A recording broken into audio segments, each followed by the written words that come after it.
अब गोलीय दर्पण में आप लोग का डिस्कशन करने हैं। गोलीय दर्पण मुख्यतः जो है दो तरह के बताए थे। एक गोलीय दर्पण बताए थे उत्तल दर्पण और दूसरा बताए थे अवतल दर्पण। उत्तल दर्पण और दूसरा है अवतल दर्पण।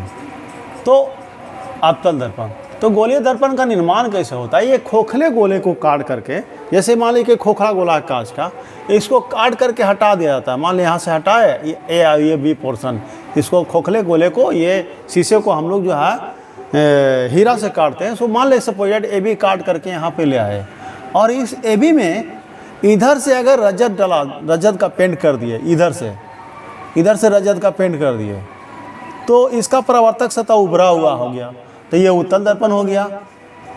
और अगर इसी पार्ट को अगर इधर से रंगते, इधर से रजत चढ़ा देते, आपका पेंटिंग वगैरह करते चांदी का, तो ये अवतल दर्पण का निर्माण हो जाता। तो अवतल दर्पण पहले ही बता चुके हैं कि अवतल दर्पण हम लोग कैसे कहेंगे? जिसका परावर्तक सतह धंसा हुआ रहेगा उसको अवतल दर्पण कहेंगे, और जिसका परावर्तक सतह उठा हुआ रहेगा इसको हम लोग उत्तल दर्पण कहेंगे। तो इस दर्पण के माध्यम, जब दर्पण हम लोग स्टडी करेंगे, उसको पढ़ेंगे, उस पर न्यूमेरिकल बनाएंगे, तो इसमें बहुत सारे पोर्शन आते हैं। पोर्शन क्या है?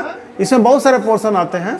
तो पोर्शन के अंतर्गत जब हम दर्पण के डिस्कशन करेंगे तो वक्ता केंद्र आएगा, वक्ता त्रिज्या आएगा, दर्पण का वक्ता केंद्र, दर्पण का वक्ता त्रिज्या, दर्पण का ध्रुव, दर्पण का प्रधान अक्ष, दर्पण का फोकस दूरी तथा फोकस बिंदु और फोकस दूरी है।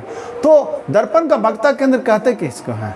तो ये खोखले गोला, जिस खोखले गोले का पार्ट है, उस खोखले गोले का केंद्र, ये जो गोलीय जो दर्पण है, चाहे उत्तल दर्पण चाहे अवतल दर्पण, गोलीय दर्पण जिस खोखले गोले का भाग है, गोलीय दर्पण, मान लीजिए दर्पण काट करके हटा दिए, इस तरह से रंग करके बनाए, तो ये गोलीय दर्पण जिस खोखले गोले का भाग है, उस खोखले गोले का केंद्र दर्पण का वक्ता केंद्र कहलाता है।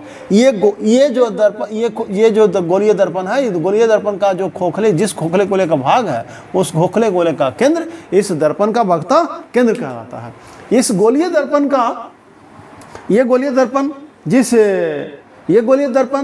जिस खोखले गोले का भाग है, उस खोखले गोले का त्रिज्या, गोलीय दर्पण जिस खोखले गोले का भाग है, उस खोखले गोले का त्रिज्या दर्पण का वक्ता त्रिज्या कहलाता है।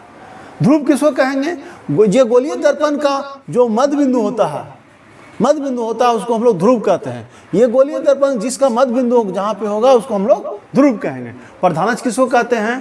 तो ध्रुव और वक्ता केंद्र के बीच का जो ध्रुव और वक्ता केंद्र से जाने वाली जो रेखा होगी उसको हम लोग प्रधान अक्ष कहेंगे। फोकस बिंदु किसको कहेंगे? इस पर डिस्कशन करें। फोकस दूरी और फोकस बिंदु पे अगले बार में डिस्कशन करेंगे।